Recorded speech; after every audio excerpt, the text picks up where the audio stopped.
Great to see you. Good. So you all set? Yep. You know, we're flying over right now. We're flying over a thing called the Gulf of America.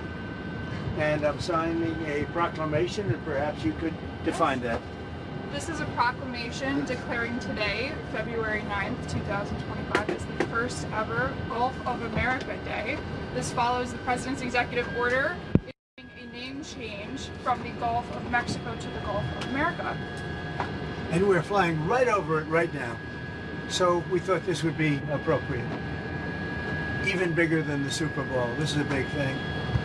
And almost everybody now has assented to that. Attention on board. Ladies and gentlemen, if you could please direct your attention out the right side of the aircraft. Air Force One is currently in international waters, for the first time in history, flying over the recently renamed Gulf of America. Please enjoy the flight, and we are now about to head westbound to Super Bowl 59. Wow, he did that well. He did a good job. He did, isn't that nice? You know, we're about make America great again, right? That's what we care about. Okay, here we go.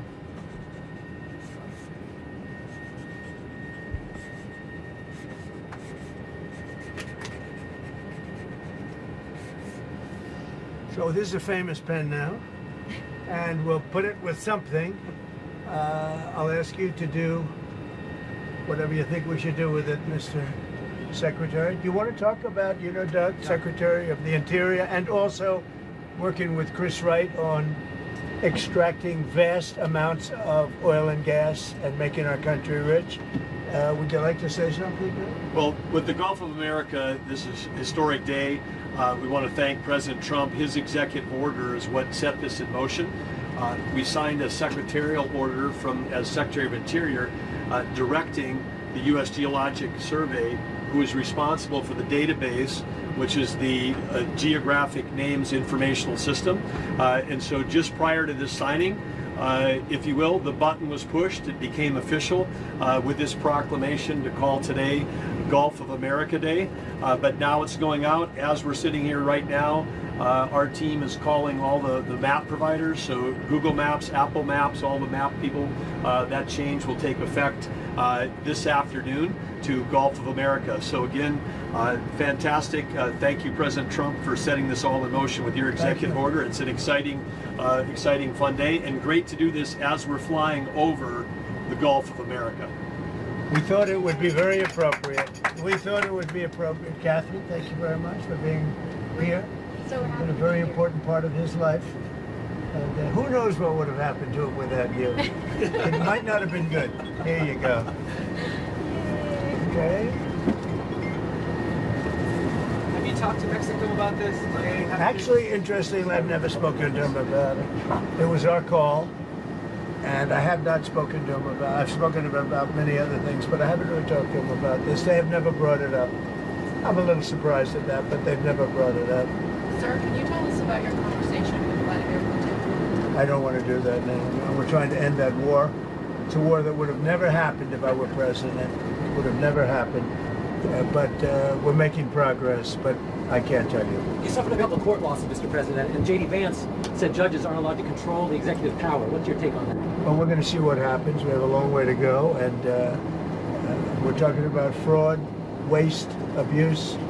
And when a president can't look for fraud and waste and abuse, we don't have a country anymore. So we're very disappointed with the judges that would make such a ruling. But we have a long way to go. We have to find all of the fraud that's going on. We have tremendous fraud, tremendous waste, and tremendous abuse, and theft, by the way. And the day you're not allowed to look for theft and fraud, etc., then we don't have much of a country. So no judge should frankly be allowed to make that kind of a decision. It's a disgrace. Mr. President, a few years ago... Gulf of America, Canada, Greenland, Gaza, all these are very muscular foreign policy. How does this align with America first? Because it makes us bigger, stronger, and better, and more protective. We need Greenland because of national security, international security, world peace. And we'll have to do that. Canada, we'll see what happens with Canada, but the people of Canada would be paying less than half of the tax If you look at the tax, they're going to be paying less than half the tax. You know, they don't pay very much for military, and the reason they don't pay much is they assume that we're going to protect them. That's not an assumption they can make, because why are we protecting another country? Now, I love the people of Canada. We have a great relationship. But if they became our 51st state, it would be the greatest thing they could ever do. It would be unbelievable. It would be a cherished state. And think of how beautiful that country would be without that artificial line running right through it. Somebody drew it many years ago with a ruler, just a line. You look at how beautiful that is, wow, it would be very exciting. But if you look at Canada, it would be cherished as a 51st state. They don't pay their share of military in NATO. They pay very little for military. They're not protected at all. And the reason is they think we're going to protect them. The other thing is we subsidize them to the tune of about $200 billion a year. If we stop doing that, if we stop allowing them to make cars through tariffs and other things, cars, trucks, etc., what they make, they're not viable as a country. So would you agree that it's a more aggressive foreign policy than your first term? And why is that? It's more aggressive. It's better. Why? Because I think I've had a lot of experience. And in my first term, I was fighting everybody because they were very aggressive toward me. I always said survival and taking care of the country, not necessarily in that order. But I had to take care of the country, but I had a bunch of lunatics like Pelosi and all of these people. They fought me, and we won. And, you know, I had a lot of other things that were going on there. This time it's much more, they've lost their confidence.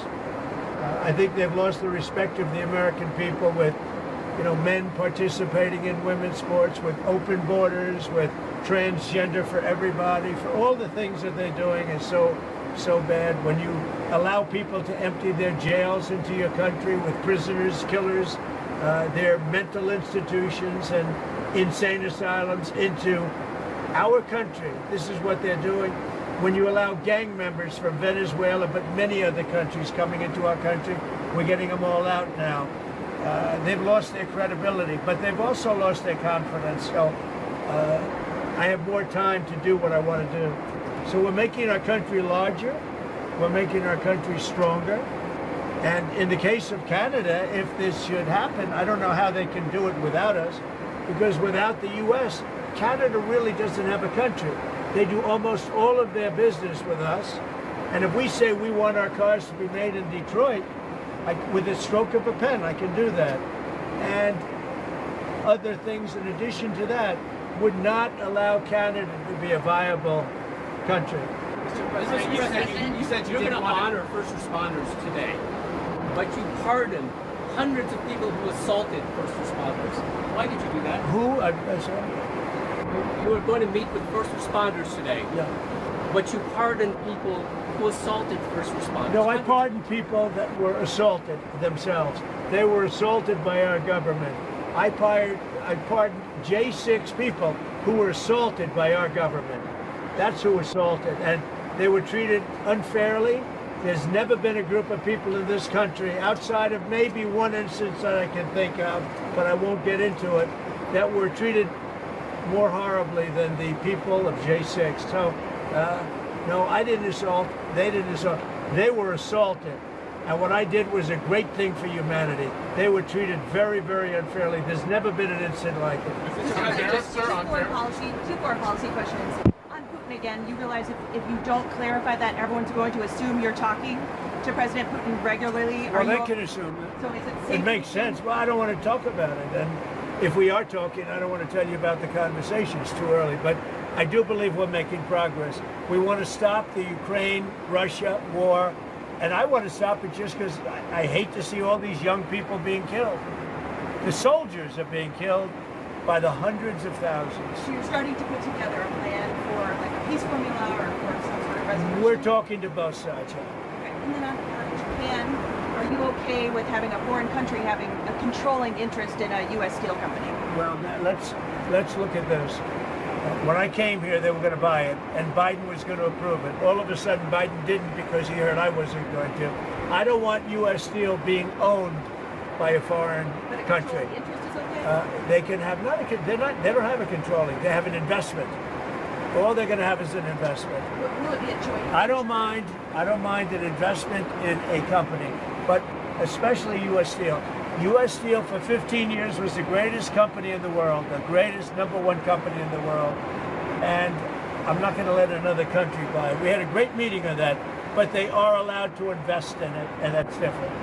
Mr. President, on tariffs, sir, you've talked about reciprocal tariffs coming in this week. Can you tell us a little bit more about that? And are you announcing a plan for it this week? Yeah, I'll be The announcing. themselves kick in this week? I'll be announcing probably Tuesday or Wednesday at a news conference reciprocal tariffs, and very simply, it's if they charge us, we charge them. That's all. When is it going to impact, sir? Almost immediately, but I'll be announcing the details of it, highly detailed, and it'll be great for everybody, including the other countries. But if they are charging us 130% and we're charging them nothing, it's not going to stay that way. This is on every country? Every country will be reciprocal, that's right. Every Mr. President, can you confirm that It won't affect everybody because there's some where we have similar tariffs. But the ones that are taking advantage of the United States, we're going to have it's reciprocity, it's reciprocal. We're going to have a reciprocal tariff. But we'll have a news conference Tuesday or Wednesday. And just on the steel question, just so I understand We'll also be correctly, announcing steel tariffs on Monday. on this tomorrow, Monday, yeah, tomorrow. what countries will those go on? Everybody, steel. Including Canada, Mexico, Yeah, United States? any steel coming into the United States is going to have a 25% tariff. What about aluminum, sir? Aluminum too. 10%? What's yours? 25%. 25 for aluminum. 25 for both. For both. And on steel, sir, are you ruling out then Nippon Steel having a 51% stake or higher? They won't have a majority stake? Nobody can have a majority stake for U.S. Steel. They can for other companies, but not for U.S. Steel. I think you agree with that, Doug, right? U.S. Steel was one of our great companies, and through a lot of stupidity and bad government and also bad management of the company, it lost that luster. But it's going to gain it back, and tariffs are going to help. Tariffs are going to make it very successful again. And I think it is good management now, too. Yeah. President, sir, may I ask one, please? Can you tell me, can you confirm that you'll be meeting with MBS and CC of Egypt soon? Will that be at the White House, or are you going to speak? Well, I'll be meeting with all of them numerous times, by the way, but I'll be meeting with all of them. And yeah, I think that it's a big mistake to allow people, the Palestinians or the people living in Gaza, to go back yet another time. And we don't want Hamas going back. And think of it as a big real estate site. And the United States is going to own it and will slowly, very slowly, we're in no rush, develop it. We're going to bring stability to the Middle East in a totally war-torn part of the Middle East, a part of the Middle East that has caused tremendous problem, the Gaza Strip, and we'll own it. It's totally demolished right now. It's a demolition site. It'll be reclaimed. It'll be leveled out, fixed up. There won't be anybody there. Hamas won't be there. We'll be building through other of the very rich countries in the Middle East. They'll be building some beautiful sites for the people, for the Palestinians to live in. They'll be living in harmony and peace probably for the first time in hundreds of years. And just to clarify, I know you don't want to tell us about your conversation with President Putin, but can you clarify whether you had that since you've been in office, or whether it happened before you became president? I've had it. Let's just say I've had it. As And I expect to have many more conversations. We have to get that war ended. It's going to end, and we have to get it ended. And we have to get it ended. So should have never happened, would have never happened if I was president. Mr. President, a couple of years ago, your vice president said that suggested that if the Supreme Court rules in a way you don't like, just let them enforce it. Do you agree with that? Say it, the last part. The vice president suggested that if the Supreme Court rules in a way that you don't like, they can just enforce it by themselves. Do you agree with that? I don't know even what you're talking about. Neither do you. Who are you with? Up close, sir. Who? Up close. Oh, no wonder. I thought they died. Are they still around? I haven't read them in years. I thought they died. All right, go ahead. Who else? On security clearances, you've been yanking a lot of them. Why does it make the country safer to take away the AG's security clearance, and is that a form of retribution? If there's somebody, no. If there are people that we don't respect, if there are people that we thought that were breaking the law or came very close to it in previous years, we do it. And we've done it. with some people. We've done it with Biden himself. We think our country is not as safe if you gave him clearance. We don't think he knows what he's doing. And what he's done to this country is a disgrace. And what he's done in terms of allowing criminals, murderers, drug lords into our country, people from mental institutions into our country, he should be ashamed of himself. On deportations, there's been some reporting that you've been upset that there haven't been more deportations. Can you clarify that? I think they're doing an incredible job. It's very tough. Deportations, finding murderers is not easy. Some of them are actually very smart. They shouldn't be in our country. There wouldn't have been. We had beautiful, we just set records for closure. We have the strongest border we've had in many years, since my term. But even for many, many years, decades before that. They're doing an amazing job, I think. Tom Homan's doing an amazing job. Kristi Noem is doing an amazing job. But it's not easy finding murderers who know they're being looked for. But we're sending out thousands of people.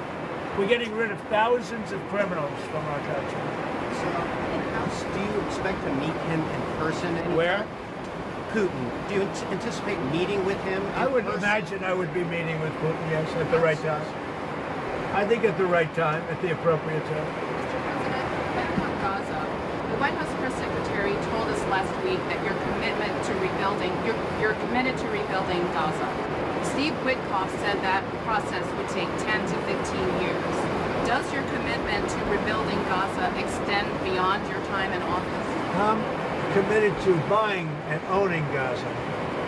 As far as us rebuilding it, we may give it to other states in the Middle East to build sections of it. Other people may do it through our auspices. But we're committed to owning it, taking it, and making sure that Hamas doesn't move back. There's nothing to move back into. The place is a demolition site. It'll be, the remainder will be demolished. Everything's demolished. I mean, you can't live in those buildings right now. They're very unsafe. But we'll make it into a very good site for future development by somebody. We'll let other countries develop parts of it. It'll be beautiful. People can come from all over the world and live there. But we're going to take care of the Palestinians. We're going to make sure they live beautifully and in harmony and in peace, and that they're not murdered. This has been the most dangerous site anywhere in the world to live in. Hamas has been a disaster. And by the way, I have to tell you that I watched the hostages come back today, and they look like Holocaust survivors. They were in horrible condition. They were emaciated. It looked like many years ago, the Holocaust survivors. And I don't know how much longer we can take that. When I watch that, I know we have a deal where we're supposed to they dribble in and keep dribbling in, but they are in really bad shape. They have been treated brutally, horribly. Even the ones that came out earlier, they were in a little bit better shape, but mentally they were treated so badly. Who could take that? At some point, we're going to lose our patience. When I see that scene that I saw today with people coming out of helicopters and airplanes that are emaciated, that look like they haven't had a meal in a month, no reason for that. And I don't know how much longer we can take it. Do you mean you want to recast? I don't know how long we can take it. When I watch people that were healthy people a reasonably short number of years ago, and you look at them today, they look like they've aged 25 years. They literally look like the old pictures of Holocaust survivors. The same thing. I mean, the same thing. And I don't know how long we're going to take that. Mr. President, have you gotten some advancement in your proposals for some of the Gulf or Arab nations to take some of the Palestinian people? If Yeah. not, what do you think the reason is for their hesitance? Is there some very honest reason that they've even told you privately, or that you think why they're hesitant to take the Palestinian people? Why are they hesitant to take them? Because they never spoke to me. They spoke to other people. They didn't speak to me. When they speak to me, they're going to take them. Is it because they think that you would not allow them to return to Gaza? Is that part of it? They don't want to return to Gaza. If we could give them a home in a safer area, the only reason they're talking about returning to Gaza is they don't have an alternative. When they have an alternative, they don't want to return to Gaza. If they had a home that was safe, where you don't have Hamas threatening them, killing them, torturing them, they'd rather not return to Gaza. But right now, Gaza is the only alternative. As far as the other regions, the only reason they maybe don't act enthusiastic is they haven't talked to me. They talk to other people, but not to me. When they talk to me, they'll be enthusiastic. And on spending, you found some maybe questionable expenditures, or Elon Musk has Not found them? some questionable. The whole country looks like it's a fraud. It's fraud, waste, abuse, but it's a tremendous fraud. And what Elon and his group of geniuses have found is unbelievable. It's unbelievable. And that's just in USAID. Soon we're going into education. You'll find the same thing but bigger. Soon we're going into the military, and you're going to find a lot of bad things happening there. You'll find it because our government has not functioned properly for many, many years, and we're going to make it function properly. We're even looking at treasuries. There could be a problem. You've been reading about that with treasuries. And that could be an interesting problem because it could be that a lot of those things don't count. In other words, that some of that stuff that we're finding is very fraudulent. Therefore, maybe we have less debt than we thought of. Think of that. So a lot of things are happening, but Elon's doing an excellent job. We started with 12 guys with high IQs, and now we have 100 guys with very high IQs. Do you think Congress has failed to do their oversight, or do you think your first administration, some of your cabinet agencies? I think everybody failed. I think everybody failed. Why does Elon's financial disclosure remain secret? Because nobody's looking at that. We're looking at all the corruption that's taken place. I mean, his financial disclosure is largely the number of shares that he's got in very public companies, and that's not secret at all. If you read that, you'll see a lot. I mean, he talks about his whole thing. I read one where it really gave a very good history of him, but basically it's a number of shares times a certain stock price. So why is that not public? It is public. All you have to do is read it. So on USAID, sir, what is kind of like the message to countries that depend on humanitarian aid distributed through USAID? What is your message to those countries? The ones that have been, the few that have been legitimate in terms of getting legitimate money, will probably put it through the State Department. It'll be handled by Marco Rubio, highly respected man, Secretary of State. There's no reason for USAID, when you look at the politicians that have been in there sucking the blood out of it, when you look at all of the fake deals, I mean, look, all you have to do is get a list of all of the things you can see by the heading. It's fake, it's fraudulent, it's probably kickbacks, where they send the money and then it gets kicked back to the person that sent it.